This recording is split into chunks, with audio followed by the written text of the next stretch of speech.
Look at that. Beautiful face right there. Let's fix that a little bit. Got my beautiful face on camera. I have stuff at the Postmaster. I have a vault helmet in the Postmaster. Yay. Wow, it's been a while. I have stuff to do. Oh. Alright. Interesting. Do do do do do do do do do. The Guardian who stared Oryx in the face. That one is special. Until the next time. Shh, audio.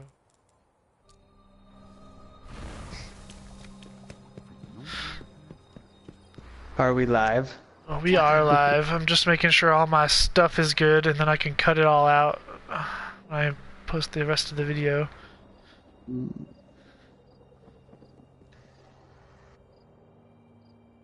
least I think we're live. Whenever you need me, I don't believe you. I don't believe me either.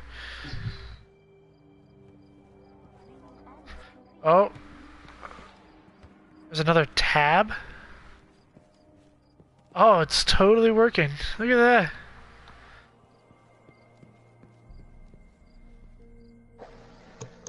Status, good stream.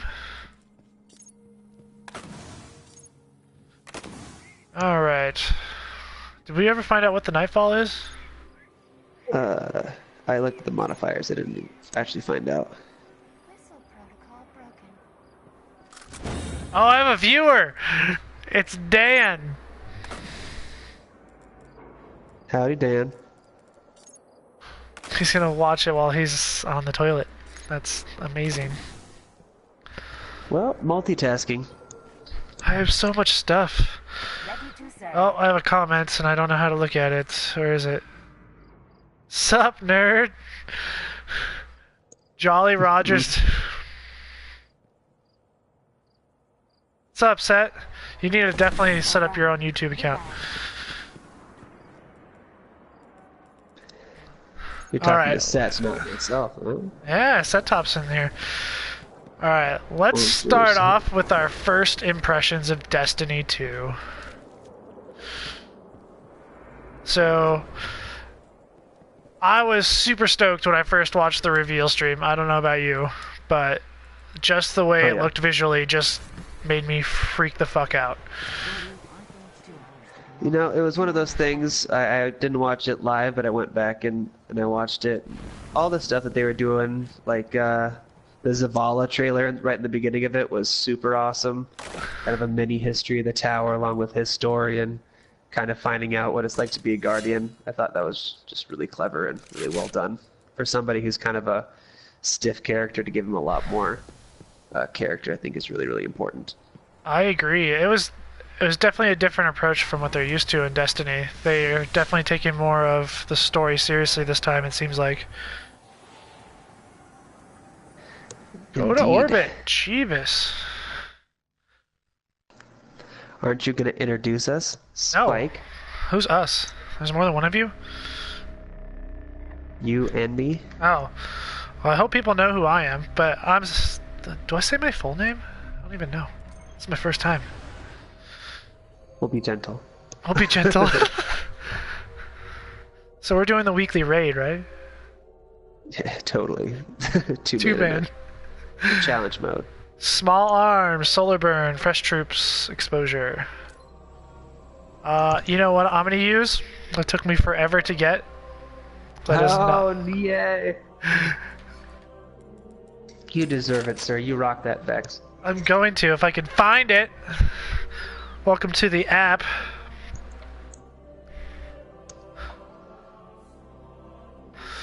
So, if I'm correct in assuming all this, Spike, we're going to be talking about the ins and outs, ups and downs, highs and lows, everything we expect, and what we've heard about Destiny 2, yeah? Yeah, this is like the beta impressions, everything that, from the good, the bad, the ugly. Let's just talk about everything that we know so far. I'm going to be my complete honest opinion about where I'm at right now with Destiny 2. And I'm only going to give a bunch of half-truths. I'm just kidding. I'm gonna be honest Half-truths? Eh, that sounds like you. Be the most wishy-washy. It could be good. Could be bad. It could be bad. Eh.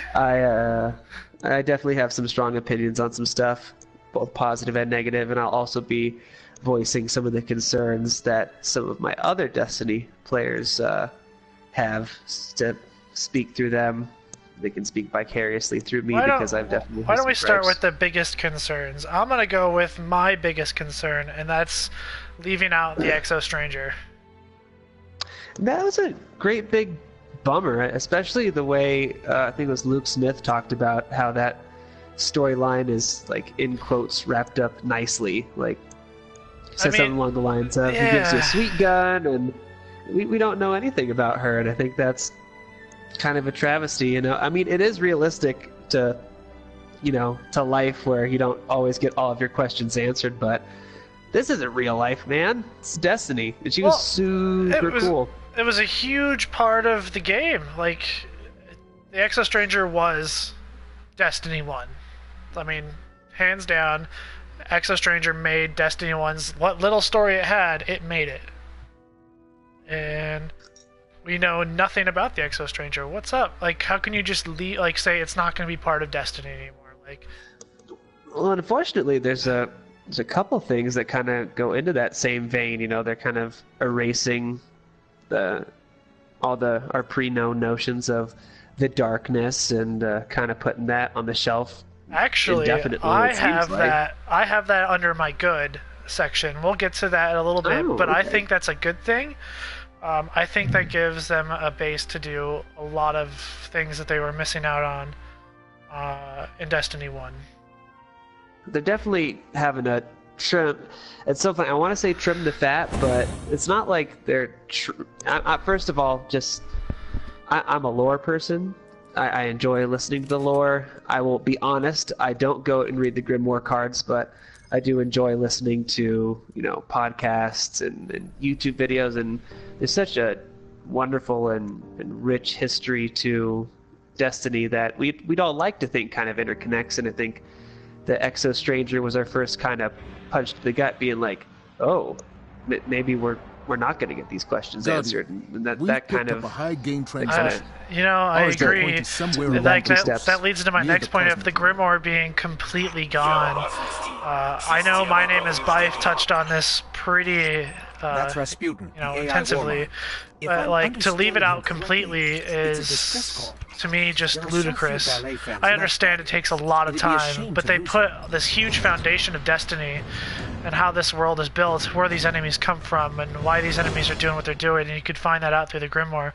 I understand that they're trying to communicate through the game and through the weapons a lot more with Destiny 2. We can't afford another But omnibus why leave it out? Like, put it in two places. Right. You know, it's almost like they did need to do a step up as far as their in-game storytelling, and I think they're meeting that head on, which I'm really happy about. Their public event. Want to do that? Yeah, let's do it. There's the way that they're going about the story. I think it's a good thing, but we kind of touched on it. It's like taking, you know, one step forward, two steps back, in my opinion. They're like, we're going to address the story, and it shouldn't be an or thing. It should be a and. Where is this? There it is. Oh So- man, you know, oh wow, that was quick. I didn't even get a shot off. I was there. But, yeah, it seems like they're doing a really good job addressing those short-term things, right? You know, they're adding adventures and lost sectors, and I'm really excited about all that because it adds not only a real sense of, you know, history and depth to the game, but also, you know, one thing that they kind of felt was lacking in Destiny 1, which is player progression. You know, we got our loot, and, you know, we upped our light level, but as far as, like, campaign progression goes, it was a little bit lacking, so... But you're right, I do feel like... What would having the Grimoire around hurt? You know, it's one of those things where it doesn't take a ton of... I mean, it takes a good writer it doesn't really. You don't have to dedicate a ton of man hours to, coming up with actual. Here's the footage thing. For it, it's just text on a page. Yeah, they've already written it. It's written down somewhere. They don't just, go into a recording studio and say, let's just wing it. Like, that stuff's already written. Crazy, though. I mean, if they did that, that's, all the power to them, because damn. But I've not played Destiny in so long, my sensitivity's all crazy. Yeah. God, this max bounces. I'm using my vision right now. What are your other concerns there, Spike? You talked a little bit. Yeah, so we talked. Those are definitely the two. I have one more ugly left, and that's Arc Strider. Yes, I was going to touch on that too. All of my hunter. I have super spread out. Enthused. Yeah, so the hunter definitely losing out huge. They made a good, good modifications to Golden Gun, but it's still Golden Gun. But back to Arc Strider, that's literally Blade Dancer with a staff. And the fact that they call that a new super is, to me, not okay. Like, they rehashed a super that they knew needed fixed, and then they said it was new. Sorry, just a little and right. I think Rasputin. They still got the short end of the stick when it comes to supers. Yeah, I totally get that. It's one of those, like, we all. I'm a warlock. You're a titan, and we both got rehashed subclasses and reworked, but we got one. We didn't get two rehashed subclasses. Yeah, and I think that's really transitioning into the bad, rehashed supers is on my list. So, I mean, they say they made this Destiny 2 instead of like an expansion like Taken King because they wanted that fresh start. Well, you gotta own that 100% and give us something new. Not just give us Destiny, the same one with rehashed supers. Right. And that it's unfortunate because I think they did a good job with the Sentinel subclass. They did a good job with the Dawnblade subclass, but I'm out of super. Oh no! It's been a second. Look at that, 12 and 12. But yeah, like we have a war I understand why they got rid of self-res. Because if they're going for mostly aggressive and offensive supers, that's not what it is. It's you are sitting on your super and you're basically just kind of waiting to use it. I know when I play my warlock, there'd be whole strikes, missions, whatever. I'd never use my super because I'm always saving it to res. Yeah. And so I get that, but and I was talking to some hunters, and kind of their biggest gripe about all of their subclasses is there's nothing that they really have that's super good at taking out lots and lots of ads. And they're good. They have very strategic supers. They have wow, you died quick. Yeah, I jumped up too high. I keep forgetting about exposure. And when you look at that, an Arc Strider was not the solution for that problem. No, and Golden Gun got a few more shots, but I mean that's not enough. Like that's nothing compared to Dawnblade or. And they also nerfed the power of the Golden Gun if you put it to those like 6 shots, because if you look at some of the gameplay footage, like in the Crucible, if somebody's really far away, it's taking more than 1 shot to get rid of them. In Crucible? Yeah. I didn't notice that. And if that's the case, that's not going to help them at all. I was really kind of confused. I was like, you think Golden Gun is one and done. Sorry this is taking so long. Granted, it was from far away, but even still. Plus, I'm actually not that great at math, So, I mean, I'd say those are probably the biggest issues as far as the bad that I have kind of on the same page pretty much. Because yeah, if you're gonna rehash subclasses, that's fine. I get it. You know, it's only one maybe, because then you kind of have a touchstone to where you're like, we know this is a new game, but it's also a sequel, and you wanted to make it so you know some of the powers that you had are familiar. I was expecting us to keep one super from Destiny 1, and then we would be finding new supers when we lost our light. Right. That was what I totally expected. I totally expected us to lose our light when Gaul comes, and then we have to find new ways and new types of supers in Destiny 2. And I was super stoked for that. I was like, that's going to be great. It's going to build more depth to my character.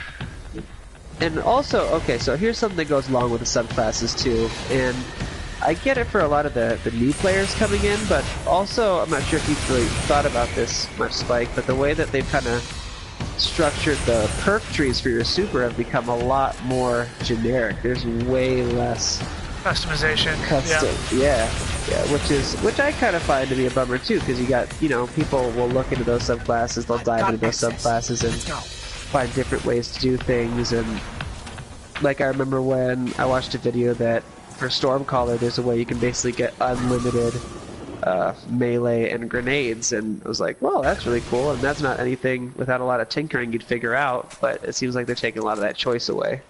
Yeah, I think they're focusing more on the action shooter versus RPG elements in Destiny 2, and they're also forcing you, you know, to be more aggressive, so that takes away a lot of your perk tree right there, because then they're gearing you to play one way, which is, to me, in my eyes, definitely not a good thing, because I loved playing a Defender Titan. That's, you know, in raids, my Defender Titan was, you know, valuable, and now... And really the Warlock kind of got those buffs more than anything now, with the Empowered, Rift, and... Yeah, I think that's it. I mean, they made up for it a little bit with those sub-abilities, which, that's on my list of good stuff. Right. You know, I'm going to transition into one more thing here, and that's, you know, the random weapon rolls are no longer a thing. And, which I think could either be really good or really bad. Yeah, so I have it in both of my columns right now, so...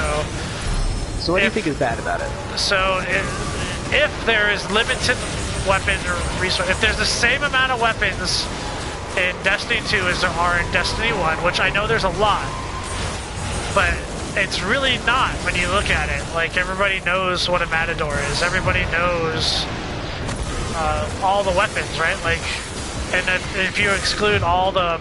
Oh, Jeebus. Can you not die? That'd be great. Fucking Warlocks. I'm up, don't worry about it. I can try to override the system, but Rasputin's reaction to attack might be... If you really look at it, there's not a whole lot of weapons when you look at the purple and exotic column. If you count blues and, you know, greens, that's fine. That's a lot of weapons, but when they're all set rolls, you're very limiting yourself, because half of those guns, if not more, will become useless. Let's be honest. And you but pick now, up something and you're like... if they have the same weapon choice as they have rolls in Destiny 1, then I think we'll be onto something. Because then we have stuff to hunt for. Right, and also, you know, because that was one of the big things, I'm sure, you playing as long as you have, it's you come to love a weapon, and then they come to nerf that weapon into the ground. And that's because they could only nerf a class of weapons and not a specific weapon. So I think that goes into one of the pros of the fixed rolls, is now that they can be a lot more precise in what they choose to adjust and, you know, and I think that's exactly like, why they did it, which could be a very good thing. Because you're like, you know, if the Matador is really OP in Crucible, why are you gonna, you know, you have to nerf all shotguns the way it is now, which is unfortunate. So I think if they do, like you said, if they have a stable of weapons that is, you know, equal or greater than what we have in the entirety of Destiny right now. Oh man, I went balls deep in there. Yeah, I saw that. Yeah, that's a tough streak for them. They have to do it right, and if they do it right, I think it'll add a lot of depth to Destiny, and it'll give me something to search for. Like in Destiny, you know, vanilla days, when raids came out, those weapons were set roles, and there's a reason why everybody sought after the Fatebringer and sought after, you know, Vex Mythoclast, and these guns had these perfect roles that you wanted in those scenarios. Right. And I think it could bring that back, but if there's only 10 weapons to choose to hunt for, I mean, after a while, I'm gonna, it's gonna run out of material, and we're gonna be in the content drought. So much of this game is the grind. You know, whether it's for, you know, the role that you want, or the armor piece, or the exotic. You know, and that was a big part of the grind. Was getting the god tier. Well, yeah, this game is the coined term looter shooter. So you shoot things to get loot, and if they take away the loot, then why do we shoot? Exactly. I'm almost surprised he doesn't have breaches more often. But that being said, I think overall, I think Bungie's going to make the right decision with that, and I think that's going to be a really good thing for Destiny, because now we can, you know, have the Crucible be more balanced, and have those certain weapons to hunt for. Those we know a weapon has a god roll. We have to do this strike 3 million times to get that weapon. Let's do that strike 3 million times to get that weapon. Right. Destiny is a community where if you put something in front of that community, they will 100% go after it full bore as many times as needed. Eat my Vex Mythoclast! It only took 1,000,000 vaults! Oh. You earned it, big guy.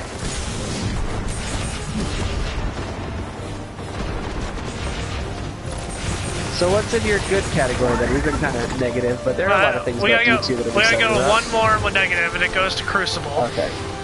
Alright, what's 4v4 Crucible. Ah, yeah, all of the modes. Ow! All game modes are 4v4, and I cannot find a good reason to justify that when the game has such a vast player base. Just in our clan alone, we have a huge skill difference. And I understand it for competitive multiplayer. If you're doing competitive multiplayer, 4v4 is the best game type. There's a reason why Call of Duty is that way, and a whole lot of other competitive shooters. But not everybody plays competitive, and not everything is like Trials of Osiris. Oh god damn, they're all my health. No exposure.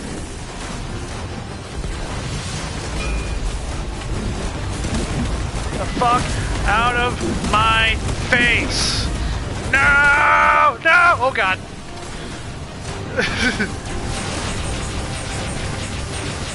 Oh, nope, nope, nope, nope, nope, nope, nope, nope. Yep, you're dead.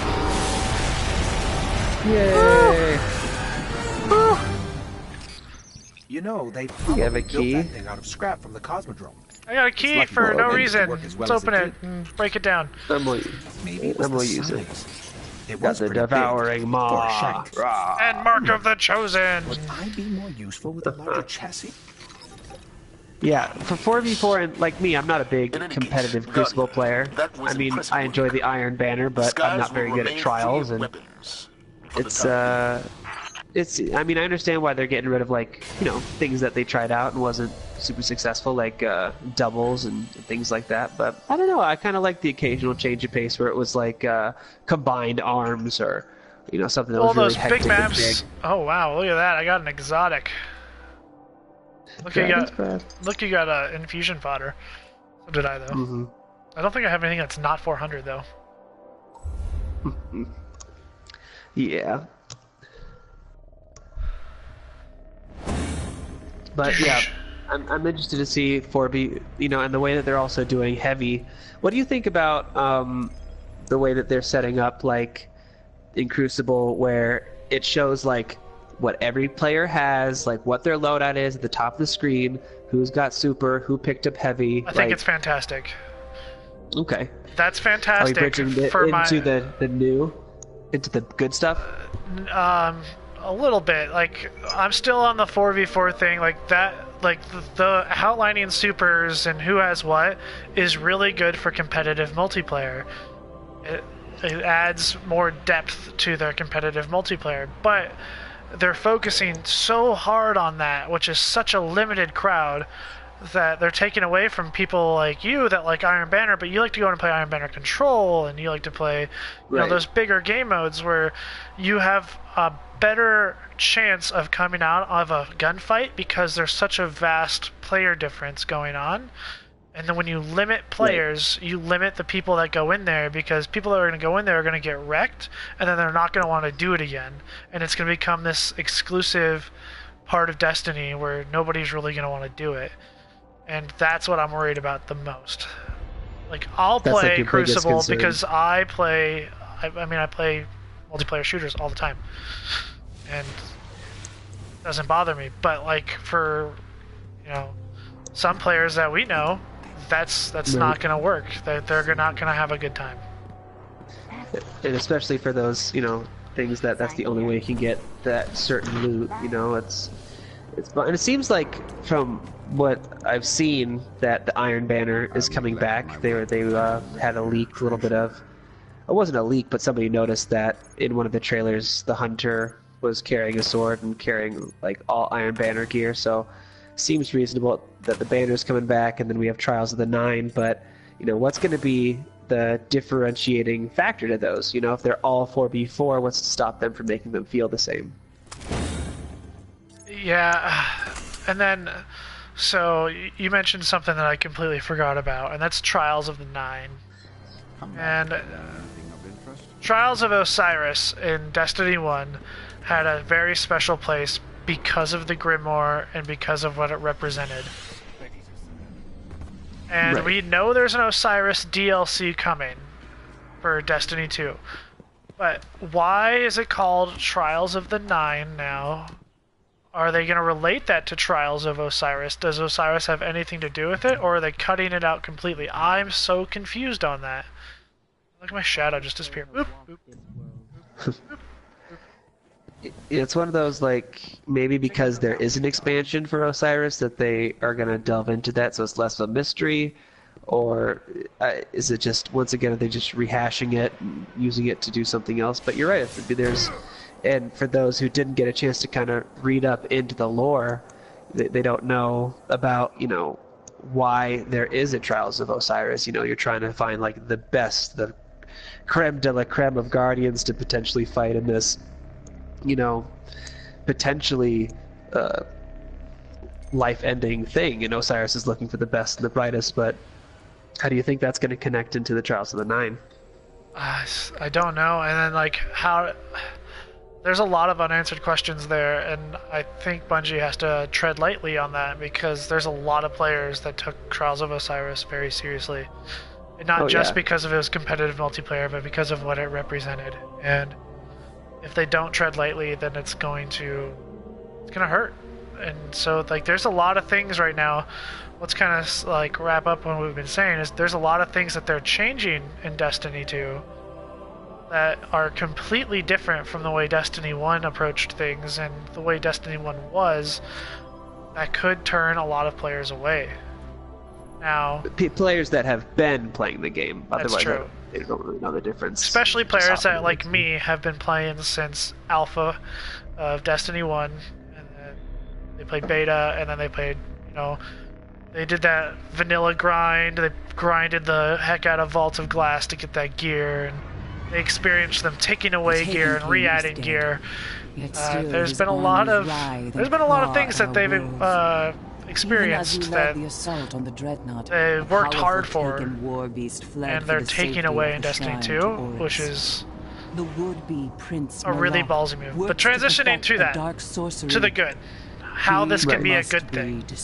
So, I've said this many times to other people, but this gives them the chance to be a fresh start. And if Bungie would have come out and say, we're scrapping XYZ because we feel that without the original people that came up with this, we cannot continue it and make it what you know to love. And we know that we can make something else, you know, that they need to find a way to explain to the community why they did what they did.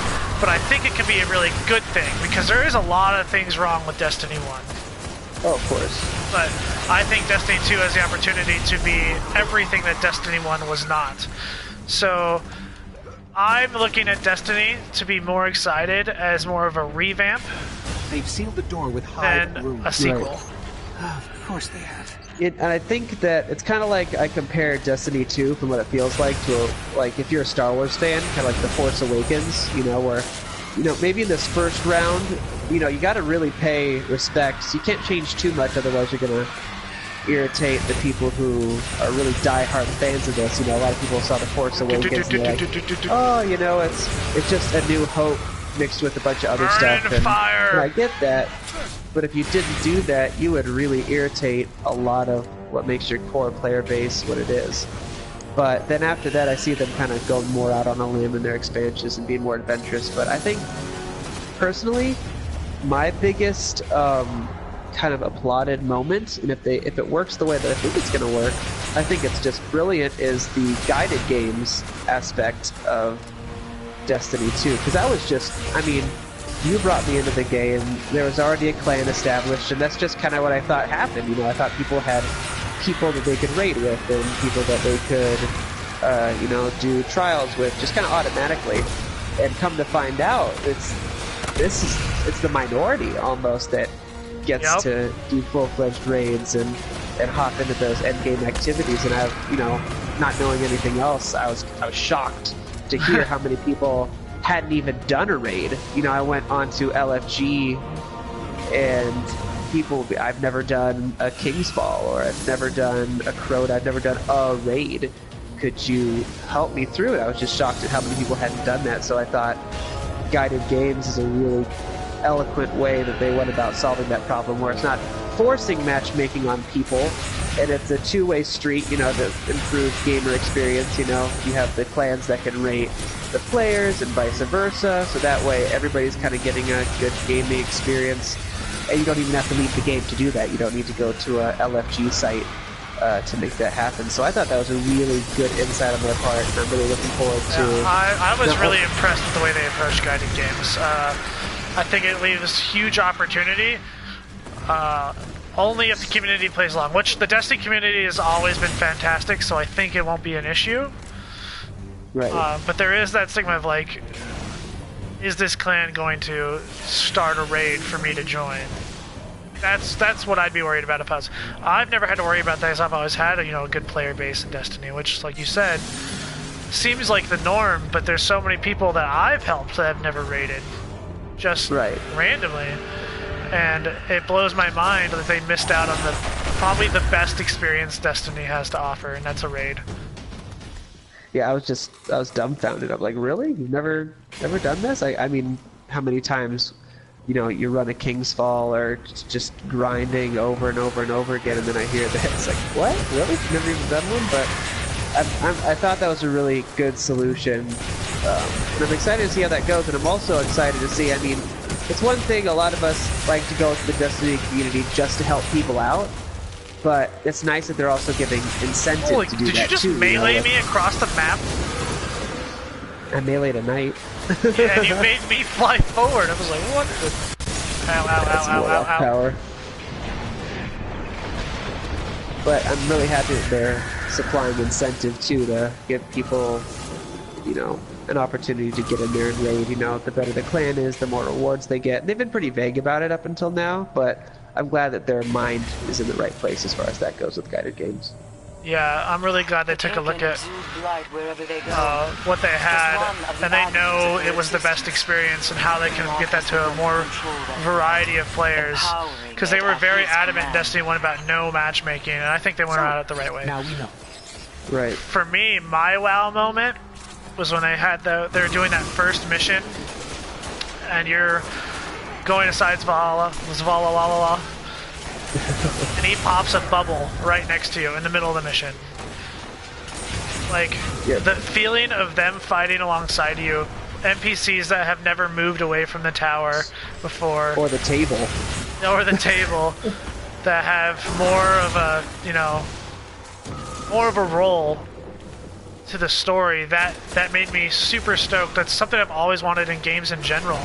Because every time you play a game, it's always you being, you know, the badass, and then all these other people telling you what to do. Right. And they're supposedly, you know, they're badasses too, but it's like, if they're fighting alongside me through a lot of the story, and like, if I get into trouble, like my health bar is going down and I jump out of the way, and then Cade comes in with a golden gun. Oh, this freaking guy. This guy. What happened? He died. He went ahead and go died. ahead of us? Yeah. Such a nice shot. Actually, no. Eat What were you saying, though, Matador. about Zavala?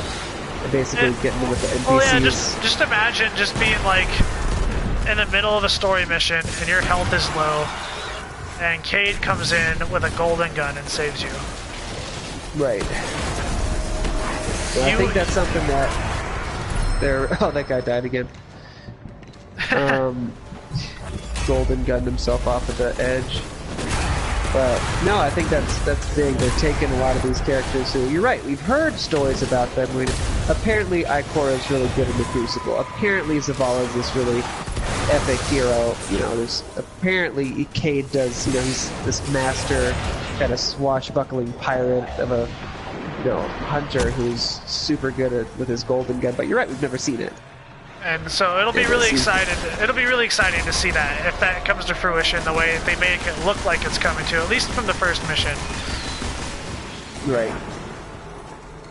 And just giving it more emotion, you know. I think they only started giving Cade a lot of stuff to work with after taking King, and they didn't do it with Zavala or Ikora. Yeah, they got lucky. They had Nathan Fillion, I believe, as the voice actor, that because he was able to just, you know, bring emotion to it just with his voice, because that's the kind of person he is when it comes to his acting. Yeah, I can see that happening more on accident than on purpose. The fact that he had a lot more personality, because he just does. And I think that gave Bungie the opportunity to go, oh, this really worked. And, like, it just gives them an opportunity to really explore the universe that they've created. And explore the characters that they've created. They've had in the game since, you know, the beginning. And, like, they have all these backstories about different characters. Come to find out that, you know, Cade was human once. And he might have been during the collapse, which a lot of people might not know of, but that's huge. And it'd be great to see them seasoned characters helping you out. That blew me away, so. I agree. I'm excited about that, you know. I like Cade, but, you know, I'm a big fan of Ikora, that kind of strong, silent type. Oh, man, when she just Nova-bombed that ship, she's all pissed off. Yeah. That was a chills moment for sure. But also, you know, there's a lot of mystery with that too. Like, is the Speaker dead? Where's the Speaker? Is Eris going to be coming back in Destiny 2? Apparently she wasn't in the city when all that went down. Then you got, like, what happened to the Iron Temple, because, you know, you see our new Cryptarch at the farm is Tyra Karn. You know, what happened to Master Raoul? Are they all Dungeons? Like, what's up?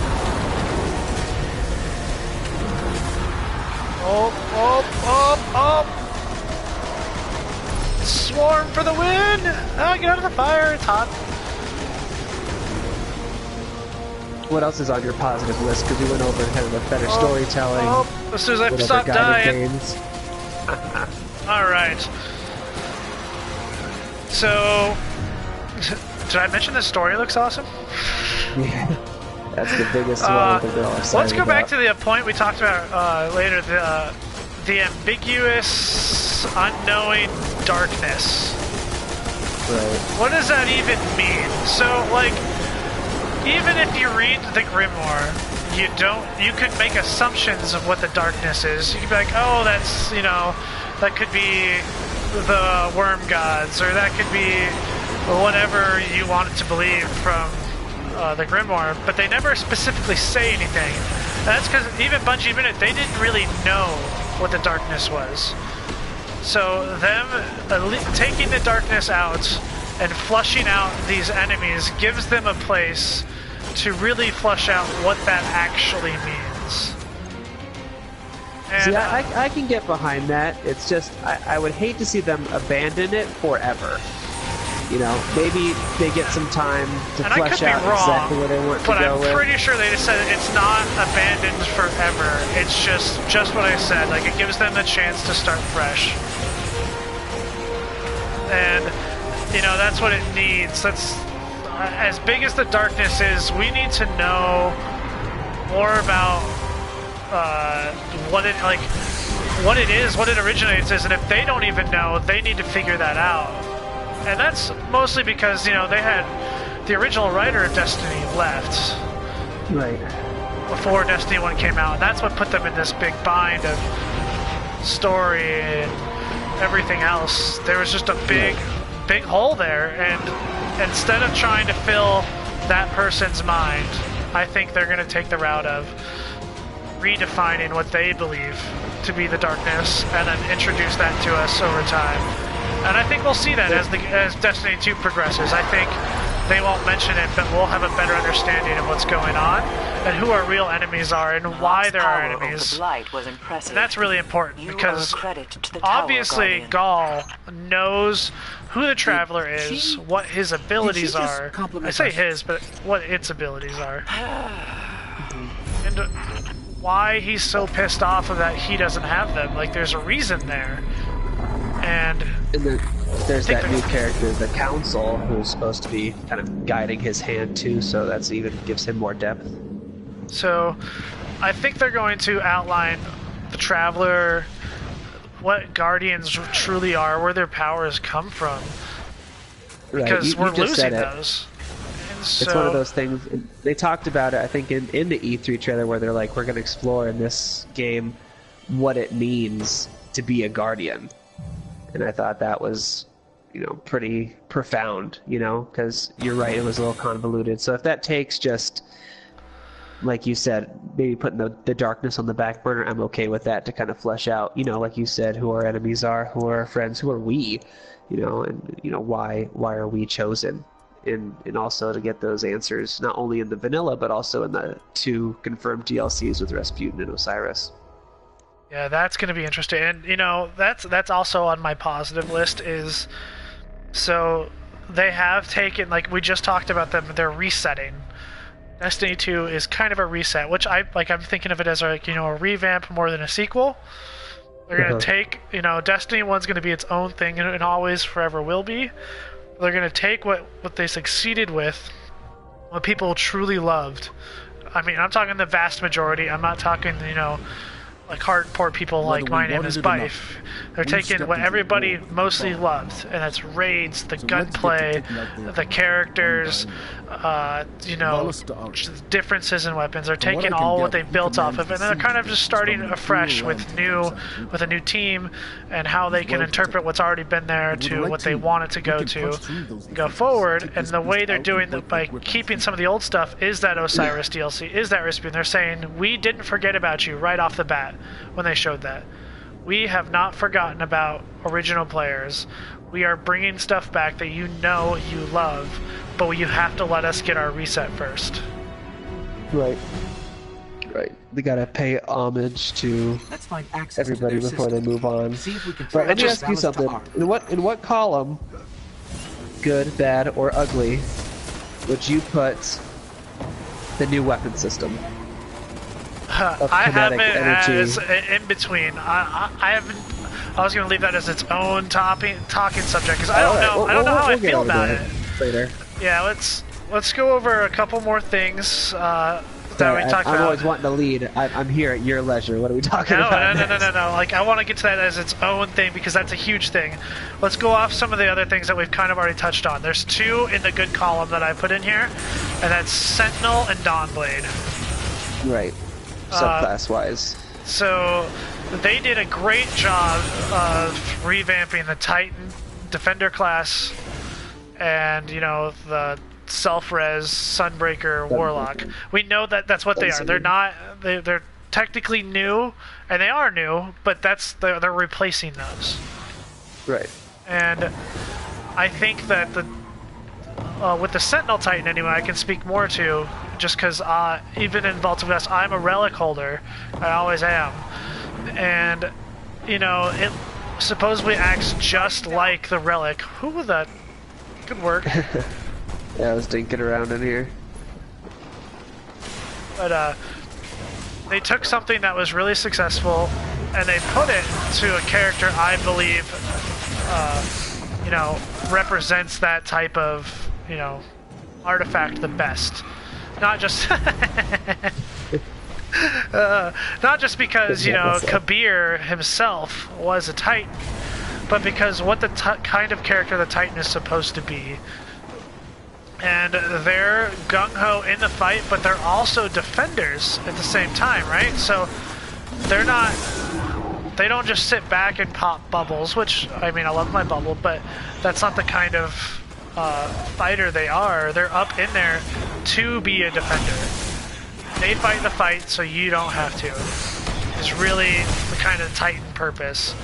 And I mean, you can look at that with all the different Titan orders, but I think Sentinel was the perfect wrap of that. It's a super that can be offensive and defensive. It can put up a shield, and you can throw it.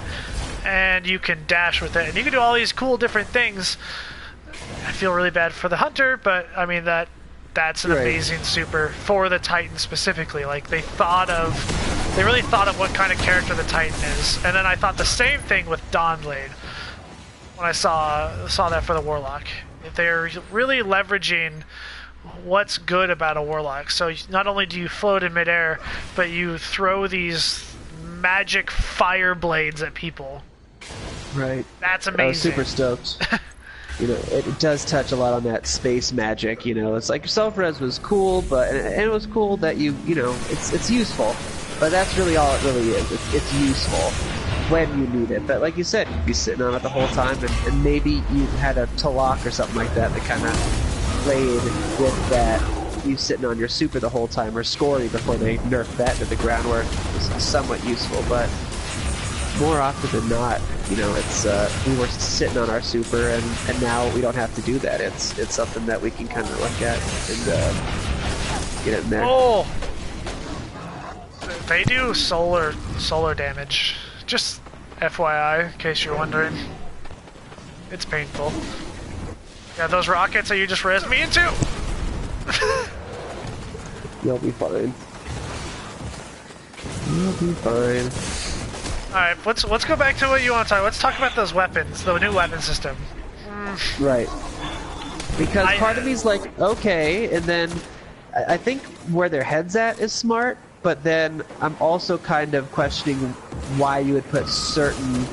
Like, I can understand how a sniper rifle could be construed as heavy. It can be really OP in the right hands, but why would I ever go for, unless it's like a linear fusion rifle, like a sleeper, why would I ever choose that in my heavy slot over even a shotgun or a sniper rifle or a rocket launcher? Why would I choose, you know, like, if I was comparing it to Destiny terms, why would I ever take like a vacancy over a Galahorn, you know?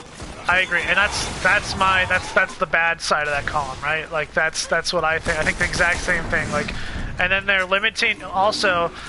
They're like, oh well, now you can carry 2 hand cannons. I don't care about that. I'm gonna pick the hand cannon I want, and then I'm gonna go from there.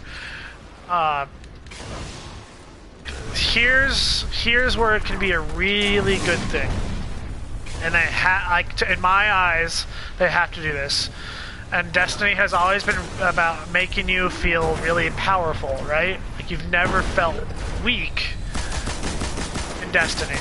So if they make heavies really, really strong, and I mean like double what they are now, right? I can see them making a difference. You know, if my sniper rifle can one-shot a yellow bar, or maybe 2-shot, then I'm in business, because then I know if I need to, my heavy is going to do work. That's a Galahorn.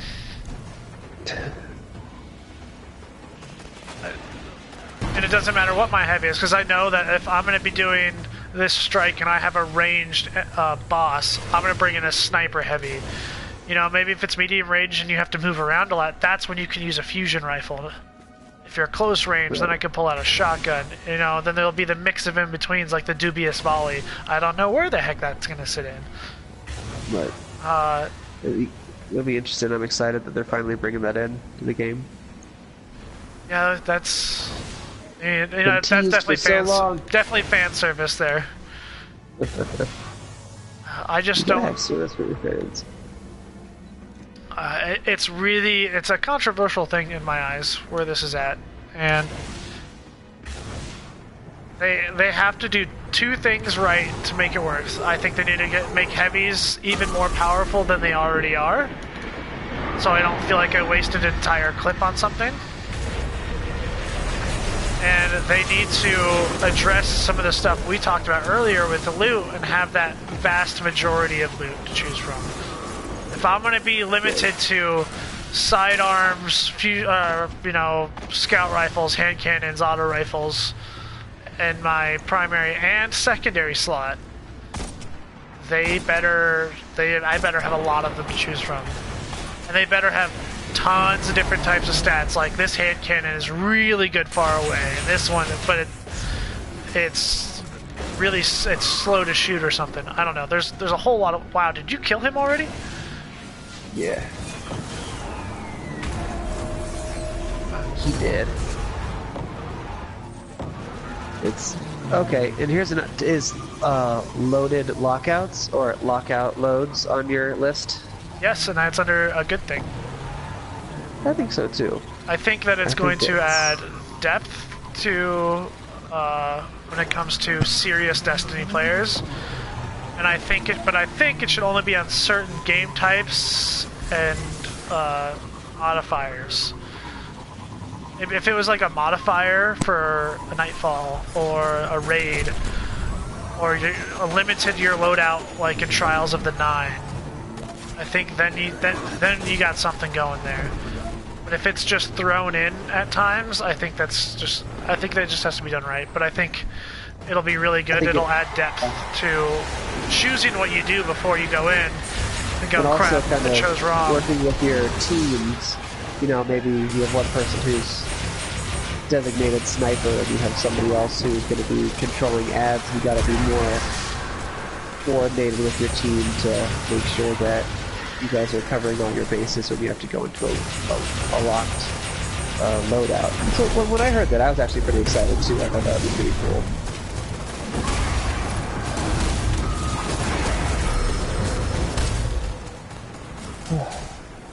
What's that? What was the other thing? No, sorry. No, I was just saying I thought that was a really cool dynamic just because, you know, as much as Destiny is about teamwork and working together to get your goals accomplished, that's just another way they can do that with those loaded lockouts. Or locked loadouts. And, you know, to kind of sum it all up, I think they're doubling down on the reason why I come back to Destiny so much over the past 3 years is this game is very social and it's very accessible. So anyone I know can pick up this game and have fun. Right. And there's tons to do, and I think they're doubling down on that. And that's really their primary focus for Destiny 2, and that makes me super excited because instead of doing some of the things that we'd actually like, you know, focus more, you know, have Grimoire in there and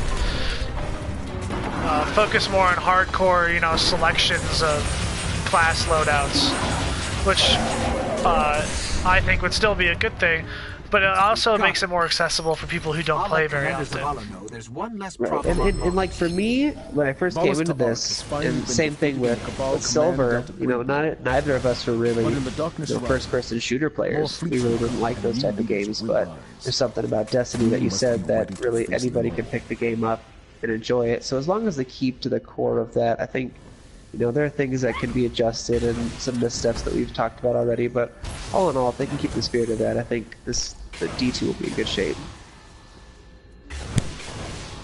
overall, I'm super excited to play the beta, you know, come Tuesday, a week from today. Holy cow! That's right, it is coming up. A week from today, I'm super excited to play, you know, the first story mission, play a strike, earn some loot, and play some Crucible. I know I'm going to be grinding all week. I'll be uploading videos and streaming it. Keep in mind that on Sunday of next week, when the beta's going on, you have 1 hour to experience the new social space, which I think is nice. 11 a.m. our time. And so, hot dog. Play some soccer at the farm. yeah, so that'll be cool. I'm super stoked. Why am I still flying into a strike? I was gonna say. Some What is creatures of happening? the hive strain against the will of Like others. surprised whenever I have stuff to do. The Dark this Blade game. is one such. Like, oh, I'm leveling something Long up. ago, he fomented rebellion It's against Silver's the king favorite and attempted strike. to take his mantle. Yoko Ono? Failed, and now Oh no, awaits it's the Dark mercy Blade. Oh of the yeah, hive. because that's the only Given a strike she's chance, allowed the to do. Dark Blade will step That's in right, to that's take it. Oryx's That's all she can crown. play. That's what the game, what You Orange Jesus has must not decided for allow her. another prince to rise. I really wonder how much RNGesus is gonna have a role in D2. A roll, but Completely unintended. yeah. It seems like less. The Darkblade suffers his judgment in the depths of a hive prison. Oh, I am feeding an energy marker to your ghost. I missed. It will lead you to his cell. Good job. So you have anything else that you had on that list of yours there, Spike? We covered a lot. We did cover a lot. I mean, I have some other things on here like vast worlds and treasure hunting. I think that does bear mentioning because I remember especially, you know, I had to break this habit, then after me, Silver had to break this habit because we're really big on, hey, this is a big world. We want to look in every nook and cranny and we want to see what there is to find. But in Destiny, as you well know, I'm not sure if anybody else does, is that the term for just skipping over things doesn't matter what game Destiny it is. it. It's destinying it. Yeah, we gotta. You know, it's like, oh, look at that cool thing. You're like, no time, just kill. Look at these no enemies. time, Nope, just don't screw die. those enemies. Just keep going. Yeah, so I think the fact that they're touching on that for some of the player base who, you know, likes to dungeon crawl and they like to search for that lost kind of loot, I think that's a nice addition that they've added to this. I agree, and you know, I'm really guilty of, you know, just destinying through a lot of things. And I think if they force us, like, if I find out that, you know, somebody else spent an extra 2 hours looking through a place that I just ran through and they got this awesome gun, that's going to make Maybe me, you know, one sit crime. back and, you know, go back and try to do something. And I think that'll be great for the community. Like, where did you find that? Oh man, I spent like hours down in this area and I found this enemy, and like, I think that has the potential to really broaden, you know, the horizons for Destiny, for sure. Right. Those hidden sectors, and hopefully, you know, because I've been playing a lot of Horizon Zero Dawn lately, and they do a really good job of kind of scattering the lore within the game. And if they can pull that off like they do in that game with Destiny, I think it'll be okay. Like basically having Grimoire within the game, but So that brings me to one of, like, you know, one of my last, you know, good column is, and that's items with a My purpose. scan says the runes draw So energy from all those drones. they've said that If you get all me over, I can exotics access and the doors. other items throughout the game is what explains is the new version of Grimoire, right? right. And that to me is exciting. Like it was cool that it said I had like this guy's, you know, weapon or whatever in Destiny 1, but it didn't really tell you what that really meant. And if now I know what that means and it explains it in the game and it tells me, man, this Titan used this shotgun to wreck these people at this battle, like in the game, like it tells you that, and you have a piece of that history with you, I think it's going to bring huge opportunities. I think that's if like this is all contingent on if they pull it off the right way, but you know, instead of just flavor text like you said, it's going to be more about actual history within the things that you earn. And I think that they did it really well towards the end of Destiny 1, and that's exotic quest lines. If they have more of that, if they have exotic quest lines, maybe for every exotic, that'd be cool. Every exotic in the game is a quest line. They're not easy by any means, and they're also not repetitive. Right. But if like maybe it's still in like RNG drop of an item, like you can only get this item if you're fighting in the place where this guardian died, and it drops this item, and then when that item drops, it starts the exotic quest line. I think that's huge. Like, and that would add like things to patrol, like patrol this area where this Titan died to get his Titan helmet, to find his Titan helmet, and then you pick it up, and then you have to give it the helmet some light, give its light back to be able to use it, and you have to go through this quest line, and it explains it as it goes through, and you learn about whose item it was as it goes through. That, oh my god, I would lose it. There are ways for Bungie to get this right from the framework that they've made. It's just how much are they going to dedicate to it, you know? They've obviously shown a propensity to be able to have a lot of rich history in what they're making. It's just now and up. We didn't stand in the circle. No, darn it. I don't think I did. I got it. Don't worry, guys. I got it. I got it.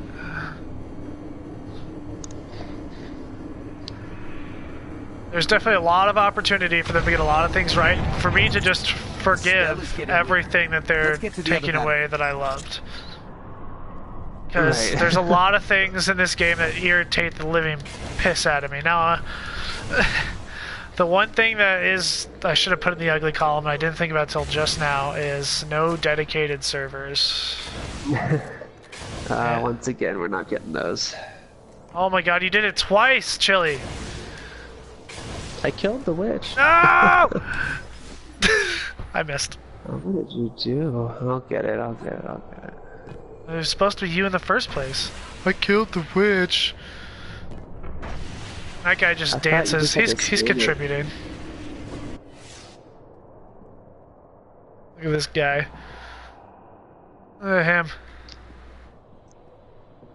This poor hunter doesn't even know he's getting crappy supers.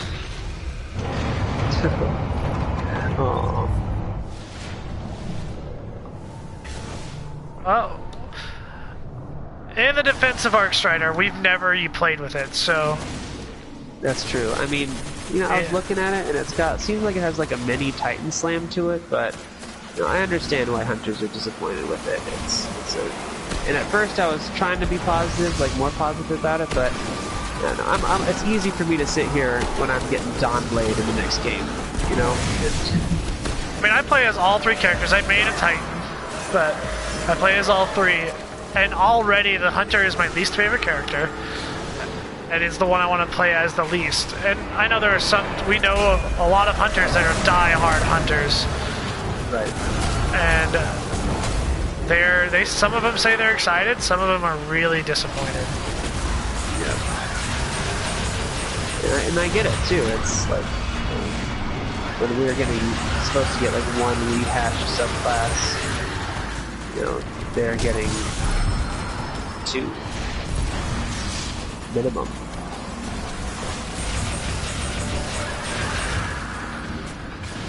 No, but I'm really, like I said before, the thing I'm most excited about, because it's those guided games. You know, it's kind of, and you talked about it before too. There's so many people just in our clan alone that you met just on LFG and that are now been part of the clan for years, and that never would have happened if you hadn't reached out into the community and been like, hey, you know, we're looking for players and join the clan, and that's just going to be a lot easier from here on out.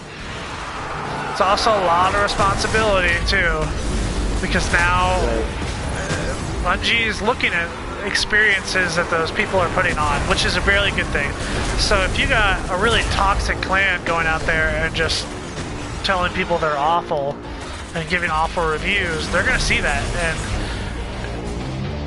people can also, you know, say that like they had a bad experience with you, and then people will see that and not want to raid with you.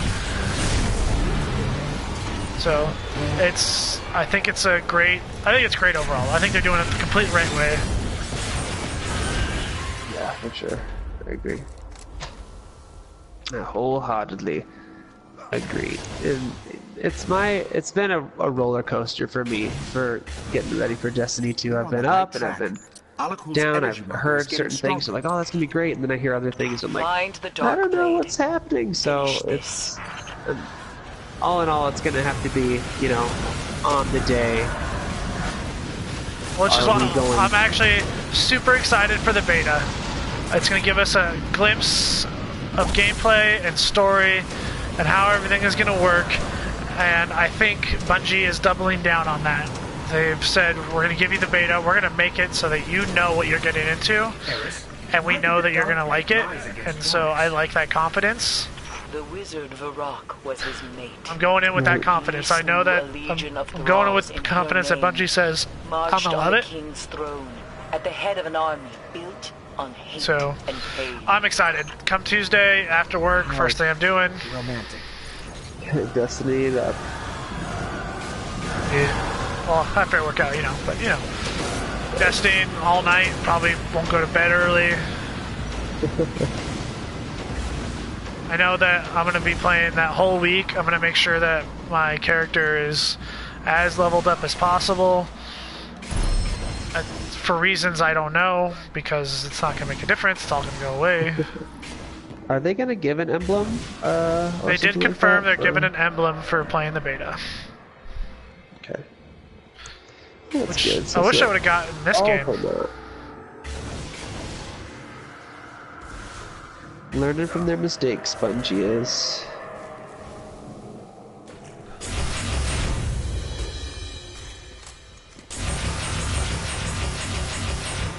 Alakul, he is hunting you.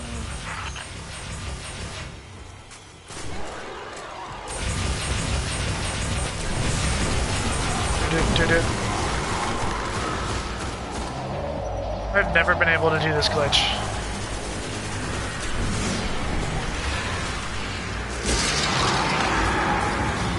Oof. Where is he? He's over here. There you are.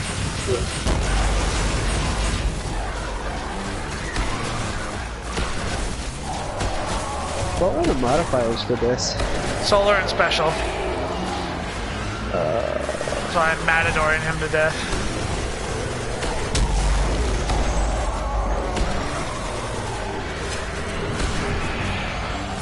You keep shooting him, he stays out.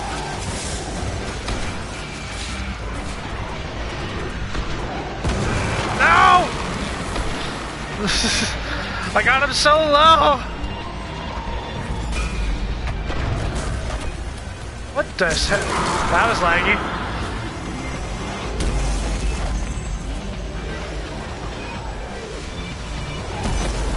Wow.